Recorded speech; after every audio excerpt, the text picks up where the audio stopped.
즉 경기가 상승이 본격화되는 시기부터 시작해서 경기 상승이 굉장히 많이 이루어지는 초절정기까지에는 굉장히 인프라 펀드가 우수한 그런 수익률을 기록하는 반면에 경기가 하락하는 시기나 또는 경기 회복의 초기에는 다소 인프라 펀드의 수익률이 부진하거나 또는 상대적으로 좀 더 올라가는 양상을 보였다는 얘기죠.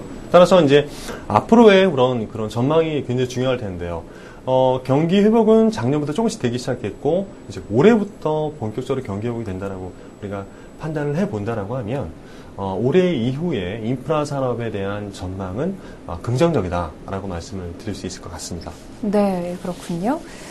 자, 그런데 이 또 하나의 이런 상품 쪽 펀드 가운데서 관심이 가는 부분이 있었다면은 앞서서 이제 말씀을 해주셨습니다. 몇 년 전에 좀 흔히 명품이라고 하잖아요. 명품 기업에 투자하는 럭셔리 펀드가 한때 좀 이슈가 됐었는데 사실 제 기억을 더듬어봐도 그 이후로 뭐 그 펀드가 어떻게 됐다더라 뭐 이런 얘기가 잘 안 들렸던 것 같은데 어떻습니까? 네, 명품 펀드에 대해서는 많은 관심을 가지고 계시고요. 앞으로도 관심을 이끌 수 있는 그런 섹터라고 생각이 됩니다. 역시 명품이라는 게 굉장히 지속성을 가지고 있잖아요. 사람들의 어떤 수요 욕구에 의해서 지속성을 가지고 있는 그런 섹터임에도 불구하고 다소 이제 안 좋은 부분이 선진국 위주의 산업이다라는 부분이 좀 안 좋은 그런 부분이었죠. 그래서 많이들 관심을 가지고 투자를 하셨습니다만 최근에 좀 잊혀졌던 게 말씀 잘하셨듯이 이 선진국에 많이 포진되어 있는 그런 럭셔리 관련된 기업들이 많다 보니까 잘 아시겠지만 작년에 안 좋았던 나라들 대부분이 선진국이 안 좋았고요. 뭐 미국이라든가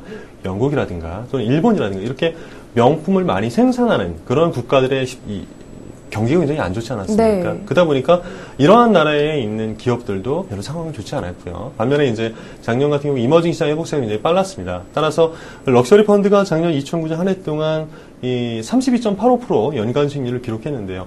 상대적으로 다른 섹터에 대비해서는 굉장히 저조한 수익률을 기록했었고요. 이런 것들은 제가 말씀드렸듯이 럭셔리 펀드가 가지고 있는 그런 구조적인 좀 한계로 인해서 그런 모습을 보였다고 말씀드릴 수 있겠는데요.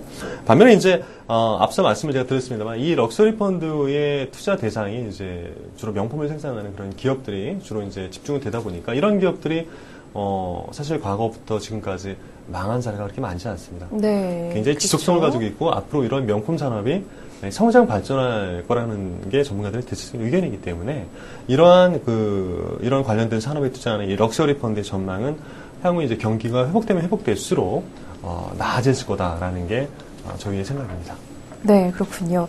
럭셔리 펀드, 잊혀졌던 펀드라고 생각이 들었는데 또 한번 관심을 받을 수 있는 기회가 올 수 있을지 네, 한번 기대를 해보도록 하겠습니다. 그리고 이제 또 한 가지 부분이 지난해 가장 관심도 많았고, 뭐, 말도 많았고, 여러 가지 이제 이슈가 많았던 녹색 펀드 쪽으로도 다시 한번 좀 살펴주셔야 되지 않을까라는 생각이 드는데, 이쪽 상품은 어떻습니까? 네, 녹색 펀드와 또 우리가 환경 펀드라고 얘기를 하는데요. 2009년 가장 많이 또 이 스포트라이트를 받았던 그런 펀드 중에 하나였습니다. 정부에서 다양한 신성장 동력 그리고 녹색 성장에 대해서 발표를 많이 했었고요. 이거는 비단 우리나라 얘기만 아니라 전 세계 미국에서도 많이 발표를 했었고요.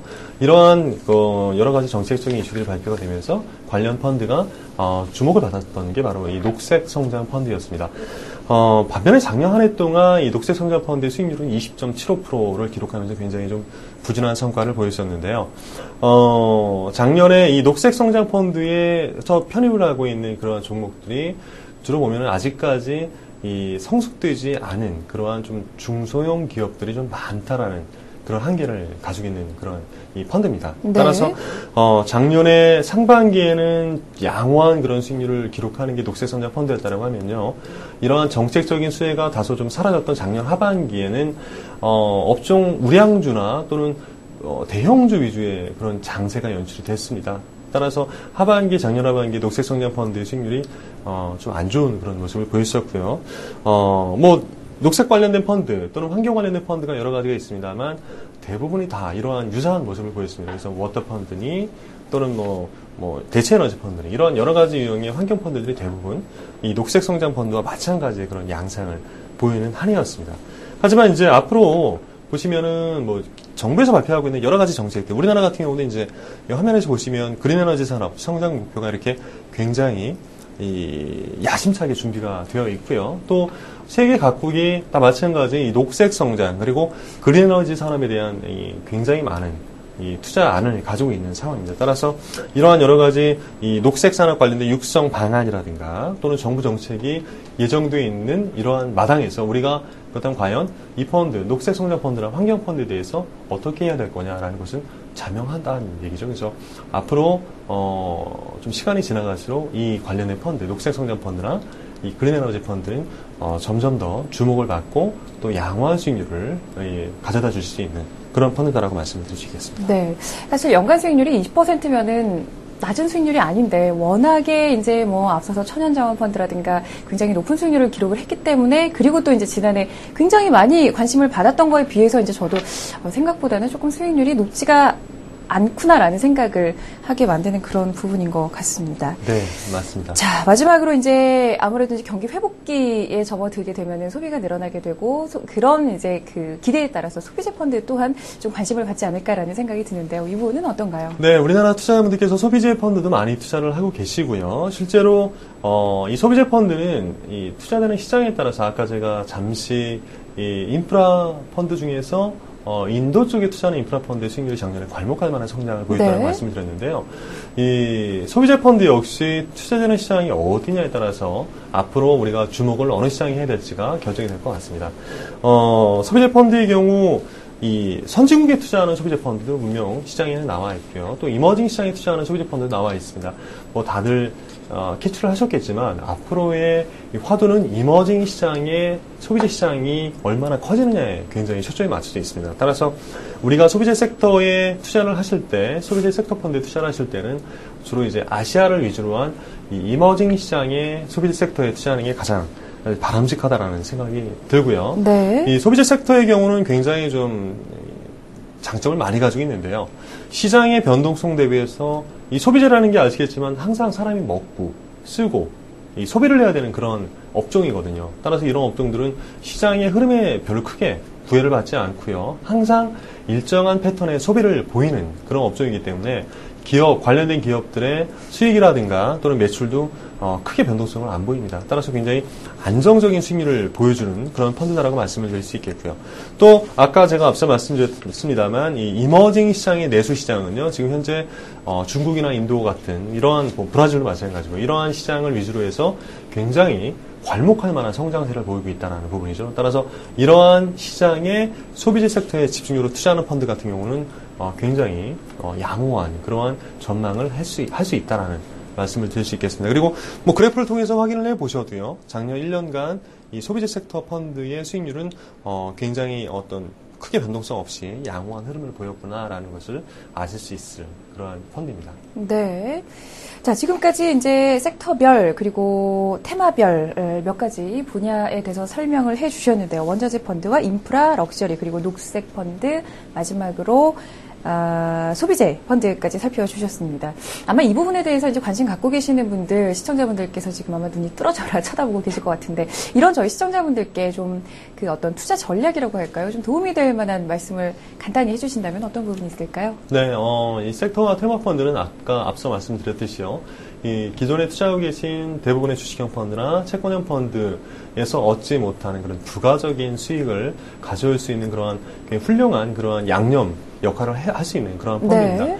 하지만 꼭 명심하셔야 될 부분은 이 앞서 말씀을 잠깐 드렸습니다만 이 섹터 펀드와 테마 펀드는 투자 대상이 굉장히 협소하다고 말씀을 드렸고요. 따라서 이러한 협소한 투자 대상에 투자하는 게 주가 되어서는 안 된다는 얘기죠. 이 펀드는 따라서 우리가 전체적으로 포트폴리오를 구성해서 가져가실 때 양념 역할을 해서 내가 내 수익률을 좀 더 끌어올릴 수 있는 그러한 역할을 할 수 있는 그런 매개체로 사용을 하셔야지 이걸 주된 투자 수단으로 사용하셔는 안 된다는 얘기죠. 그래서 전체 포트폴리오에서 많아야 한 10에서 20% 정도 가져가는 그러한 투자 수단으로 가져가는 게 바람직하다는 말씀을 드릴 수 있겠고요. 네. 또 이 섹터 펀드와 테마 펀드가 좀 흔히 시장에서 잘못 인식이 되어 있는 경우가 많습니다. 따라서 단기적으로 이 트렌드를 쫓아가지고 나는 이 섹터 펀드나 테마 펀드를 투자하겠다라는 그런 경향을 가지고 있는 그런 투자자들이 꽤 계신 걸로 알고 있는데요. 굉장히 좀 리스키한 생각이다라는 생각이 들고요. 따라서 앞서 제가 여러 번 말씀을 드렸습니다만 장기적인 테마를 가지고 있는 예를 들어서 녹색 성장이라든가 또 이러한 여러 가지 장기적인 테마로 인식을 하고 장기적으로 실현 가능성이 높은 그러한 섹터와 테마를 발굴해서 투자하는 전략이 필요한 게 바로 이 섹터와 테마 펀드의 투자 전략이라고 말씀을 드릴 수 있겠습니다. 그리고 투자 대상을 한정하고 있다는 부분을 말씀을 드렸기 때문에요. 이 투자 대상에 대한 어떤 시가총액이라든가 또는 이 투자 대상의 섹터가 유통량이 얼마나 되는지 또 유통 주식이 얼마나 되는지 이런 거에 대한 기본적인 공부는 하시고 투자를 하셔야 된다는 부분을 말씀을 드리고 싶고요. 네. 그리고 섹터 및 테마펀드의 경우에는 이 경기 트렌드에 좀 민감하게 반응하는 경우가 좀 있습니다. 따라서 경기 흐름이라든가 산업 사이클에 맞춰서 이 투자하는 전술적 대응이 필요한데요. 일반적으로 말씀을 드리면 경기 후퇴 국면과 경기 확장 국면에 우리가 투자해야 할 섹터가 좀 차별해야 된다고 말씀을 드릴 수 있습니다. 그래서 화면에 나와 있습니다만 경기가 좀 안 좋아지는 국면에서는 앞서 말씀드렸듯이 소비재라든가 헬스케어 쪽 관련된 섹터 그리고 유틸리티 섹터 등에 투자하는 펀드가 유망한 좀 다소 경기 방어를 할 수 있는 그러한 섹터이기 때문에 고객의 입장에서는 이제 양호한 그런 수익을 안겨다 줄 수 있는 섹터고요. 반면에 이제 경기가 확장되는 그런 국면에서는 원자재라든가 또는 기초소재 섹터 또는 소비재 중에서 뭐 럭셔리 관련된 소비재 이런 것들을 우리가 임의 소비재라고 합니다. 이러한 럭셔리라든가 또는 이런 그 약간 사치성 그런 소비재들 있죠. 이런 것들 그리고 인프라 이러한 여러 가지 경기 확장 국면에 굉장히 좀 잘 부응하는 그러한 섹터에 투자하는 전략이 꼭 필요하다는 부분을 말씀을 드릴 수 있겠습니다. 마지막으로요. 주식과 채권에 투자해서 수익을 추구하는 전통적인 상품들하고 이 섹터 펀드 또는 테마 펀드는 상관관계가 적어서 분산 투자 효과를 노릴 수 있는 그러한 섹터 그리고 테마가 굉장히 시장이 많습니다. 네. 따라서 이렇게 그 전통적인 주식과 채권형 펀드와 상관관계가 적은 그러한 섹터와 테마를 발굴하셔서 이러한 상관관계의 분산 효과를 가져가는 그러한 게 또 필요하다는 말씀을 드리면서 마무리하겠습니다. 네. 사실 테마 펀드라 그래서 혹시 오해하고 계셨던 분 유행을 타는 펀드라고 생각을 하셨다면은 아마 이 팀장님의 말씀을 들으면은 잘못 생각했구나라고 생각하실 수 있을 것 같습니다. 테마라고 하더라도 장기로 관심을 받을 수 있는 테마를 선정을 하셔서 역시 장기 투자를 하시는 것이 좋을 것 같습니다. 자, 슬펀생 쪽지 시험으로 빨리 넘어가 보도록 하죠. 시간이 많이 지났기 때문에. 네, 먼저 지난주 정답과 당첨자부터 알아봐야 되겠는데요. 지난주 문제가 어떤 문제였죠? 네, 지난주에는 뭐 2010년 펀드 투자 시 투자자분들께 꼭 명심하셔야 될 펀드 투자 5개명에 대해서